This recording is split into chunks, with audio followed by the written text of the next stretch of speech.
A Padova si riaccende la discussione sulla zona rossa creata 2 mesi fa attorno alla stazione. Stanno per scadere i 60 giorni del provvedimento. Il Comitato per l'Ordine Pubblico e la Sicurezza deciderà nelle prossime ore se rinnovarla o meno. Il Comune pensa a soluzioni alternative. Alcune associazioni si sono schierate contro il rinnovo. Il centrodestra è favorevole, così come il sindacato UGL, che ha attivato un presidio proprio a ridosso della scadenza. Noi come UGL ancora 2 anni fa abbiamo fatto dei presidi qui nel piazzale della stazione con la UGL Giovani nello specifico, perché era un problema che proprio i giovani avevano a cuore. La zona rossa ha funzionato e sta funzionando. Siamo anche convinti che la zona rossa non possa perdurare e persistere all'infinito. Chiediamo che venga anzi estesa anche ad altre aree problematiche della città e ci dispiace che l'amministrazione comunale e la sinistra padovana invece cerchino di osteggiare o quantomeno di ostacolare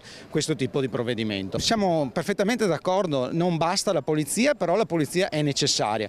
Partiamo dai provvedimenti sulla legalità e poi il Comune faccia il suo lavoro attraverso i servizi sociali. In altre città la decisione è già stata presa: rinnovo per 6 mesi a Milano, allargando l'area. Di 2 mesi invece la proroga a Udine, annullamento della zona rossa a Trieste. Una proroga è utile perché secondo noi 60 giorni sono troppo pochi per cercare di debellare e risolvere una problematica che esiste da anni in questa città e purtroppo esiste anche in quasi tutte le stazioni del Veneto. Favorevoli sì, perché ha avuto un impatto che è sotto gli occhi di tutti per quanto riguarda la sicurezza degli studenti e dei lavoratori, che è quello che a noi preme come sindacato, anche giovanile.